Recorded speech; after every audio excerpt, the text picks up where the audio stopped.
Lockdown में जो किराएदार और मकान मालिक के बीच में किराए को लेकर जो विवाद हो रहे हैं, आइए उसको ज़रा समझते हैं और ये समझने की कोशिश करते हैं कि भारतीय कानून में क्या क्या प्रावधान है इससे संबंधित, और अगर कोई विवाद होता है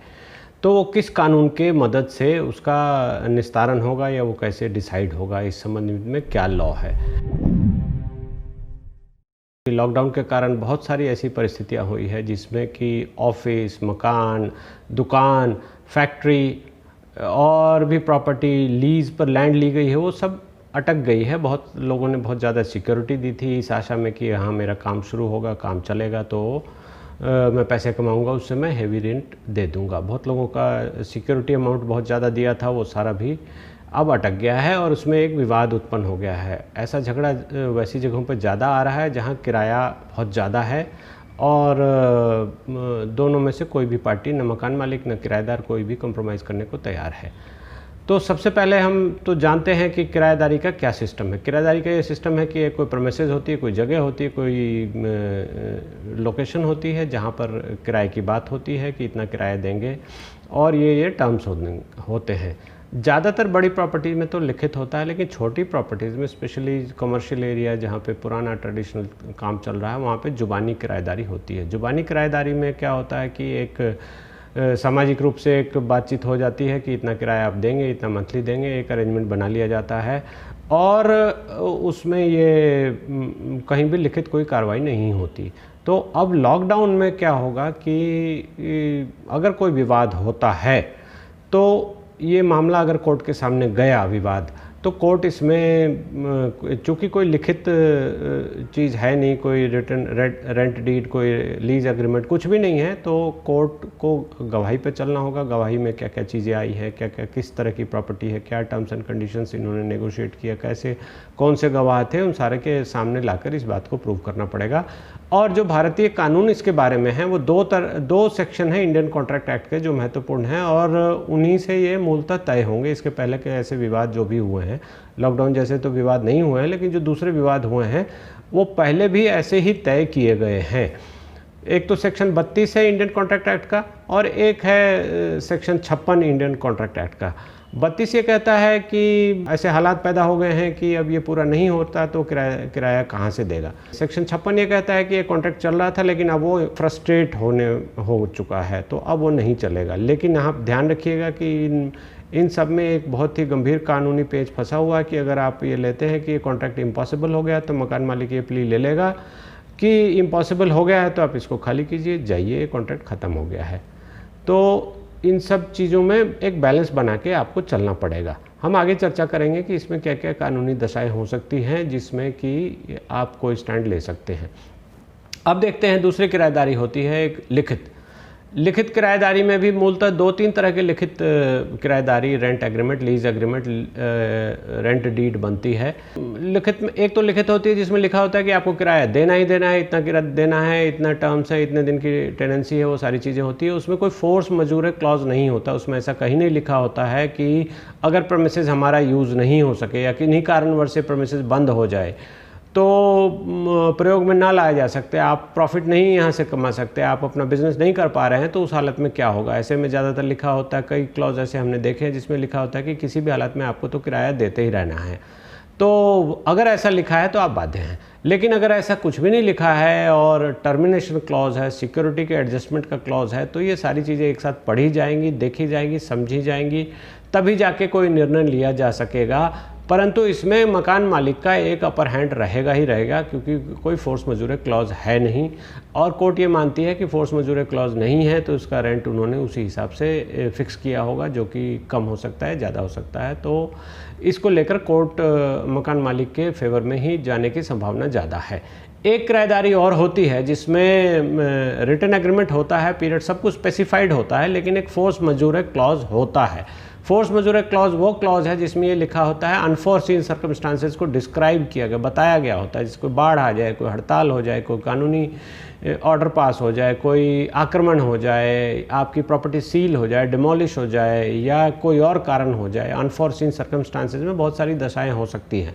तो वो उनका वर्णन किया होता है और उसमें लिखा होता है कि अगर ऐसा हो गया तो आप रेंट देने के लिए किराएदार बाध्य नहीं होगा। लेकिन इसके बीच में समझ लीजिएगा, गौर से उस लीज डीड को पढ़िए, उस क्लॉज को अच्छे से पढ़िए, क्योंकि ज़्यादातर में ऐसा देखा गया है कि ये लिखा होता है कि आप इस आशय का एक नोटिस देंगे। अगर आप फोर्स मजूरे क्लॉज को इन्वोक करना चाह रहे हैं तो सबसे पहले आप एक नोटिस, किराएदार एक नोटिस देगा, कहेगा कि ऐसा ऐसा हो गया है। जैसे अभी के हालात में हम कहें तो किराएदार नोटिस ये देगा कि लॉकडाउन इस तिथि से लागू हो गया है, इस डेट को सरकार ने नोटिफिकेशन करके सब कुछ बंद कर दिया गया है और मैं ये क्लॉज इन्वोक कर रहा हूँ, ये नोटिस मैं आपको इस आशय का देता हूँ। अब इसमें एक चीज़ और होती है कि जो फोर्स मजूरे है वो ज़्यादातर में ये लिखा होता है कि 3 महीने, 6 महीने या इससे ज़्यादा हम नहीं देंगे। अगर इस क्लॉज में ये लिखा हुआ है तो ये एक विवाद का विषय है और ये कोर्ट में ही जाकर मामला सुलझेगा, क्योंकि अगर 90 दिन 60 दिन है तो 60 दिन के पीरियड तो बीत चुक गया है और किराएदार कहेगा कि नहीं, ये तो आगे भी चल रहा है, लॉकडाउन बिजनेस चल नहीं रहा तो मैं कैसे किराया दूँ, तो ये आगे जाकर कोर्ट में तय होगा। लेकिन अगर नोटिस का प्रावधान है तो आप नोटिस ज़रूर दें, ये देख लें, समझ लें और नोटिस ज़रूर दे दें। अगर ऑटोमेटिक फोर्स मजूरे क्लेम किया गया है, अगर लिखा है कि अपने आप सरकार की घोषणा नोटिफिकेशन के बाद से अपने आप स्वतः लागू हो जाएगा, तो आप सेफ़ हैं, किराएदार सेफ़ हैं।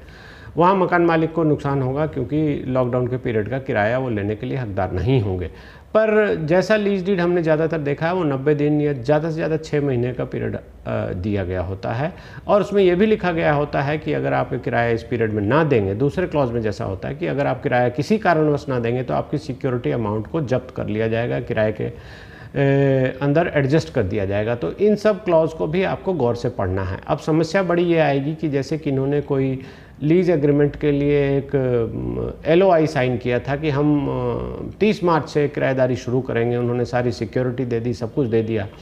परंतु वो डॉक्यूमेंट साइन नहीं हुआ। LOI साइंड है, लीज एग्रीमेंट नहीं साइन हुआ, जो रेंट डीड है वो नहीं साइन हुई। तो वैसे में आप सेफ़ हैं, वहाँ पर सेक्शन 36 आपको, सेक्शन 32 इंडियन कॉन्ट्रैक्टर का सीधा सीधा आपको बचा लेगा, क्योंकि वो कहता है कि वो इवेंट तो आया ही नहीं, तो वो इम्पॉसिबल हो गया, इसलिए आप अपना सिक्योरिटी अमाउंट मांग सकते हैं। लेकिन अगर किसी का मान लीजिए फरवरी में शुरू हुआ है और उसको लॉक इन पीरियड उसका 6 महीने है जिसमें उसको खाली भी नहीं कर सकता, तो ये सारी चीज़ें एक साथ पढ़ी जाएंगी और लॉकडाउन का उस पर क्या इफ़ेक्ट है, सरकार के नोटिफिकेशन की क्या वर्डिंग है,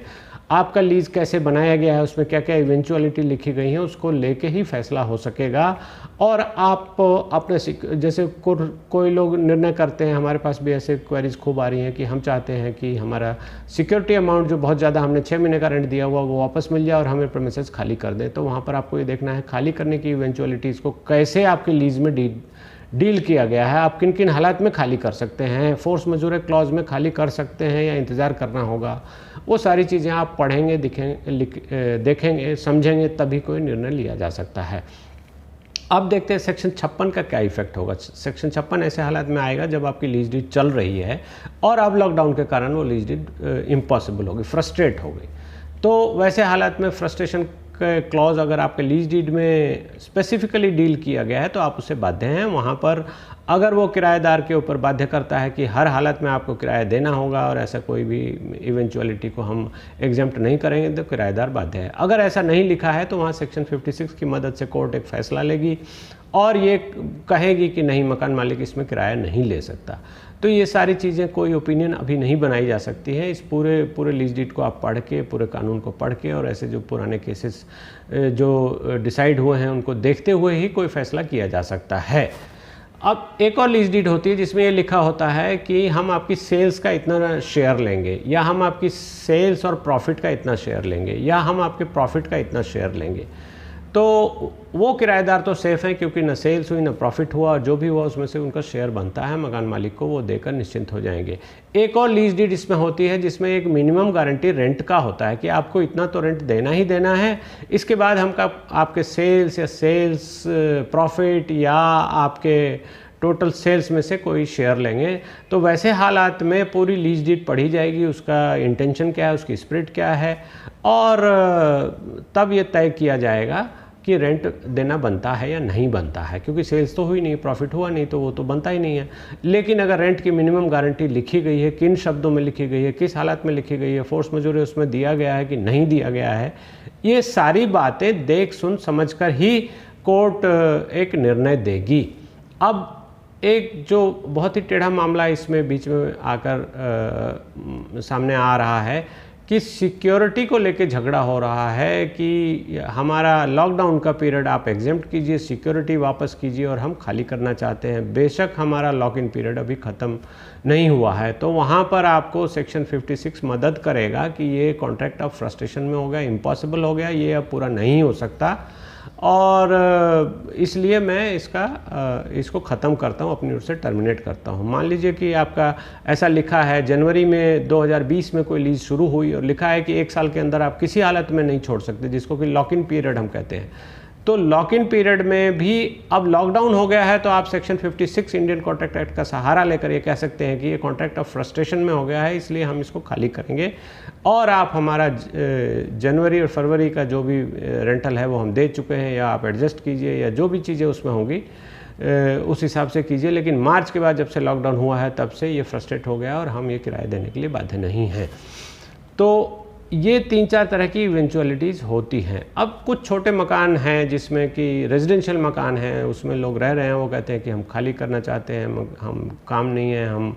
खाली भी नहीं कर पा रहे हैं, हम कहाँ जाएंगे क्या जाएंगे। मकान मालिक को कहते हैं कि छोड़ दीजिए, वहाँ पे रिटर्न एग्रीमेंट भी है जिसमें फोर्स मजूर क्लॉज ज़्यादातर नहीं होता। नहीं है तो आप बाध्य हैं, लेकिन इसको सामाजिक तौर पर भी आप निपटाने की कोशिश करें और मकान मालिक भी ऐसा करें, क्योंकि कोर्ट जाएगा मामला तो ये बड़ी टेढ़ी और पेचीदी लड़ाई होती है। और कोर्ट में क्या होगा अभी देखिए, इस लॉकडाउन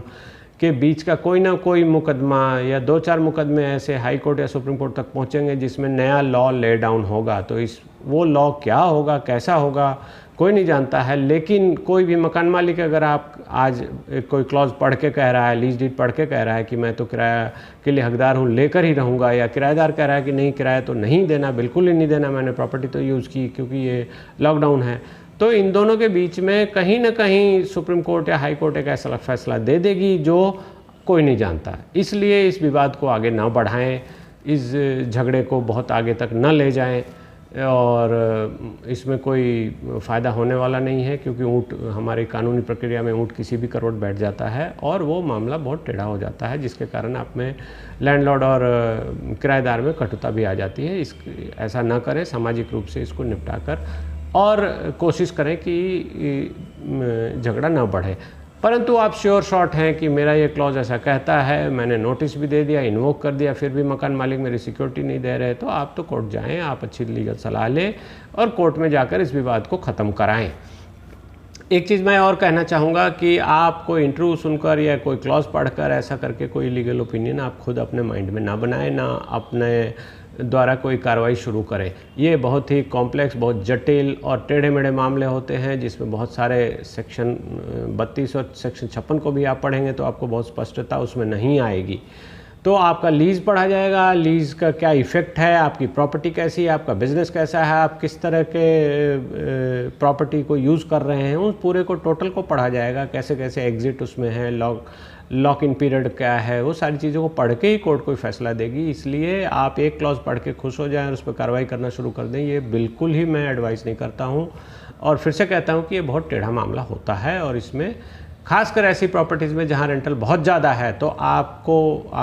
बहुत भारी पड़ सकता है और मकान मालिक भी सोचेगा कि मुझे तो किराया मिलना है, लेकिन वो किराया मिलेगा नहीं, कानूनी प्रक्रिया चलेगी, उसके बाद जब फैसला आएगा तो पता लगेगा कि आप इंटाइटल नहीं हैं। इसलिए मैं आगाह करता हूं कि इस डिस्प्यूट को बहुत आगे तक ना बढ़ाएं। अब एज ए लॉयर जो एक चीज़ हम देख पा रहे हैं कि जब भी आप कोई लीज डीड बनाएं तो आप अच्छे से सोच समझकर और सारी इवेंचुअलिटीज़ को देख समझकर ही लीज डीड में सारे क्लॉज उसमें रखवाएं। उसका नतीजा आज लोग देख रहे हैं, जिन्होंने किसी टाइपिस्ट से कहीं से डाउनलोड किया, कॉपी किया और पेस्ट करके उसमें फिलिंग द ब्लैंक्स कर दिए और डिटेल भरकर और खुश हो गए कि हमने तो रेंट डीड बना ली, लेकिन आज वो रेंट डीड आपको बहुत महंगी पड़ रही है। अगर उसमें सारी इवेंचुअलिटीज़ को किसी अच्छे लीगल आदमी से बनाया गया होता तो वो सारी इवेंचुअलिटीज़ को कवर करती और आज आप सेफ़ होते, लेकिन ऐसा न करने के कारण आप कहीं ना कहीं बहुत टेढ़े मामले में फंसे हुए हैं। हालांकि जो भी पुरानी लीज डीड हैं उनमें भी ये इवेंचुअलिटी किसी ने बहुत आगे तक नहीं देखी थी, इसलिए ये लॉ तो अब जाकर डिफ़ाइन होगा। और साथ में मैं ये देख पा रहा हूँ कि आगे जो क्लॉज होंगे रेंट डीड या जो भी लीज डीड बनेगी उसमें जो भी क्लॉज डाले जाएंगे उसमें लॉकडाउन और ऐसी इवेंचुअलिटी जिसको फोर्स मजूरे कहते हैं जो कि इन दो सेक्शन, जो सेक्शन 32 और सेक्शन 56 हमारे इंडियन कॉन्ट्रैक्ट एक्ट में है, और साथ में जो सरकार ने जो नोटिफिकेशन इशू किए हैं, राज्य सरकार ने किए हैं, केंद्र सरकार ने किए हैं, लोकल गवर्नमेंट ने किए हैं, लोकल एडमिनिस्ट्रेशन ने किए हैं, तो उन सारों को नज़र में रखते हुए ही क्लॉज अब डाले जाएंगे जो आगे किराएदार और मकान मालिक के बीच में इस विवाद को निपटाएंगे, जो एक नई लीगल चीज़ इसके बीच में से निकल कर आ रही है, जो हम लॉयर, हम एडवोकेट्स इस चीज़ को आगे समझेंगे और आगे अपने क्लाइंट का इंटरेस्ट का ध्यान रखते हुए किस तरह की प्रॉपर्टी है हम ऐसे क्लॉज डाला करेंगे। क्योंकि किराएदार तो अपने हिसाब की चीज़ें बातें करेगा और मकान मालिक अपने हिसाब की बातें करेगा, लेकिन ये सिचुएशन जो पैदा हुई है इसको किसी ने नहीं सोचा था, इसलिए थोड़ी समस्या अलग है और इस पर आगे चल के बहुत सारी चीज़ें सामने आएंगी जो लॉयर्स अपने क्लॉज इसमें इंसर्ट करेंगे। मैं समझता हूँ कि ये जो जानकारी है ये एक जनरल आदमी के लिए, लेमैन के लिए, एक विषय को समझने के लिए, बेसिक्स को समझने के लिए काफ़ी है। ये विषय वैसे बहुत जटिल है। इस जानकारी, इस इंटरव्यू को देखकर आप खुश ना हो जाएं कि मेरा केस ऐसे ऐसे हो जाएगा। ये कोई लीगल ओपिनियन नहीं है। लीगल ओपिनियन एक गंभीर बात होती है जिसमें आपका लीज, सारा कानून, सारी चीज़ें पढ़ी जाएगी, तभी आपको कोई लीगल डॉक्यूमेंट दे पाएगा। फिर भी कोई क्वेरी आप करना चाहते हैं, कुछ पूछना चाहते हैं, तो हमें कमेंट्स में लिखकर भेजिए। हम कोशिश करेंगे कि हमारी टीम के लोग उसका जवाब दें और आपको क्लैरिफाई कर सकें, ताकि कोई बड़े विवाद से आप बच कर रहें।